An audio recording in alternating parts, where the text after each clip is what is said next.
my friend who's cheating on her husband? If there is one thing I've always valued, it's loyalty to my friends, my family, and my principles. Growing up, I learned that trust is the foundation of any relationship, whether it's platonic, romantic, or familial.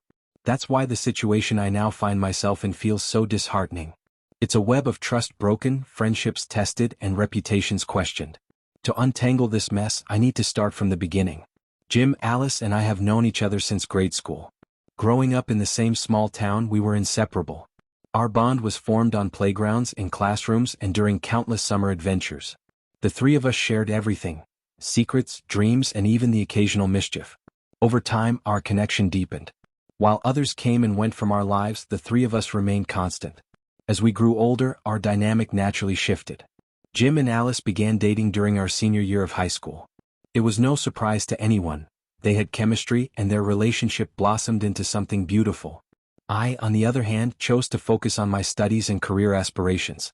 Despite their budding romance, they made an effort to include me in their lives, and I was grateful for that. Even after high school, as we ventured into adulthood, our friendship endured. Jim and Alice eventually got married after 7 years of being together. Their wedding was a joyful celebration of their love, and I stood by their side as a close friend and confidant. I always admired their relationship and the way they seemed to complement each other. It was a partnership built on mutual respect, or so I thought. Although our friendship was strong, there was always an undercurrent of something unspoken among the three of us. Looking back, I realize it wasn't entirely one-sided. Over the years, Jim and Alice occasionally made playful comments or flirtatious remarks that hinted at a deeper attraction. I chalked it up to their sense of humor and dismissed it as harmless fun. After all, I'd never dated either of them, and I had no intention of jeopardizing our friendship by entertaining such thoughts. On 2 separate occasions, Jim and Alice floated the idea of having a threesome. Both times I declined. It wasn't that I was offended, rather, I feared the potential consequences. Our friendship meant too much to me to risk complicating it. While I brushed off their suggestions, I couldn't deny that the undertone lingered. Still, I never acted on it, nor did I think much of it until recently. 2 weeks ago, Alice reached out to me with a request. She wanted me to cover for her, asking me to tell Jim that she had been with me the weekend prior and that she was currently with me again. At first, I didn't think much of it. Over the years, I had occasionally covered for both Jim and Alice for benign reasons: planning surprise parties, coordinating gifts, or simply preserving the element of surprise in their marriage. This seemed like one of those moments, so I agreed without hesitation. That evening, Jim called me. His voice was laced with worry, an unusual tone for someone as composed as him. He mentioned that he hadn't heard from Alice in over 12 hours and asked if she was with me. Without missing a beat, I lied and told him she was at my mom's place with me. My mom's house, located a couple of hours north, seemed like a plausible alibi. When Jim asked to speak to Alice, I panicked and said she was asleep on the couch with a headache. He seemed relieved but asked me to let her know he had called. As soon as the call ended, I texted Alice to let her know about Jim's inquiry. I asked where she really was, hoping to understand the situation better. Her response didn't come for another 6 hours, and when it did, it was vague. She claimed she'd been busy and without cell service. By this point, my curiosity turned to suspicion. I pressed her for details, demanding an explanation. That's when she admitted she'd been at a cabin with a mutual friend from high school. Alarm bells went off in my head. The mutual friend Alice mentioned was someone we'd all known for years but hadn't been particularly close to in recent times. I asked her directly if she was cheating on Jim. Her response was infuriating. It depends on what you consider cheating. At that moment, a wave of anger and disbelief washed over me. Jim had always been a devoted and loving husband.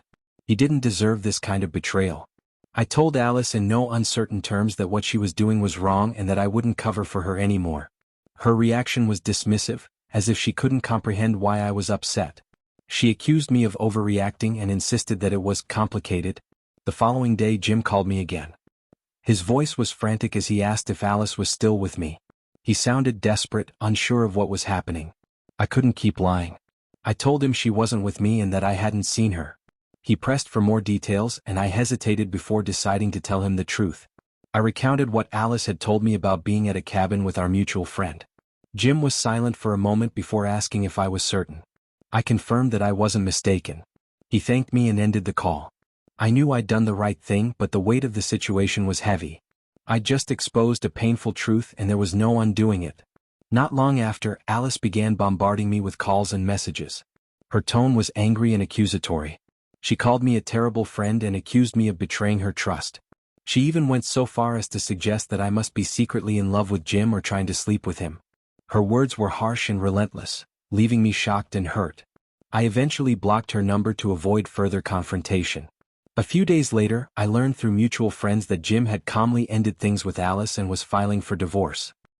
He told her he wished her the best with her new partner and walked away with dignity. While I felt relief that Jim was prioritizing his own happiness, I wasn't prepared for the backlash that followed. Alice's family was quick to place the blame on me. Her parents, siblings, and even some of my own family members accused me of ruining her marriage. They suggested that I had ulterior motives, that I'd been meddling in their relationship, or worse, that I was having an affair with Jim. The accusations were absurd and deeply hurtful. It seemed no one was willing to hold Alice accountable for her actions. Instead, they directed their anger at me, the messenger. Jim, on the other hand, expressed his gratitude. He thanked me for being honest and for refusing to perpetuate the lies. His words were comforting, but they didn't erase the pain of being vilified by others. I found myself questioning how people could twist the truth so easily and ignore the real issue at hand. Alice's betrayal. Reflecting on everything, I know I did the right thing. It's not my responsibility to cover for someone's infidelity, especially when it involves people I care about. Jim deserved honesty, and Alice's actions were a betrayal of both him and our friendship. If others can't see that, it's a reflection of their own values, not mine. While it's difficult to shake the feeling of being unfairly judged, I've come to terms with the situation. I'm not a homewrecker. I'm not in love with Jim.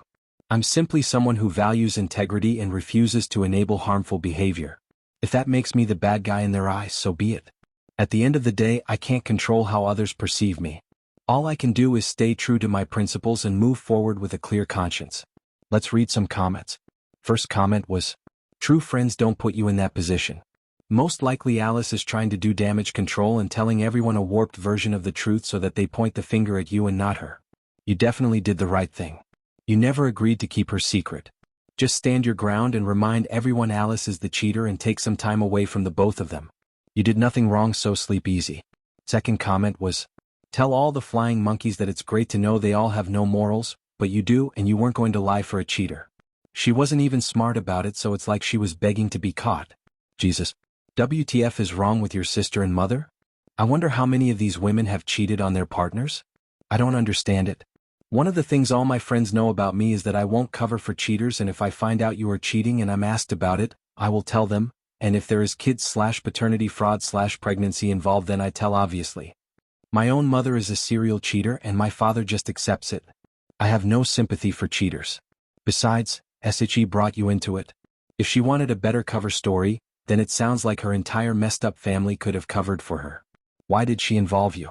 And besides, you gave her a warning that you weren't going to cover for her. She's the moron who didn't listen. Third comment was, "Just send a message to all of them saying Alice is the one who wouldn't stay faithful to her husband and was more than happy to lie to him and have others lie to him for her.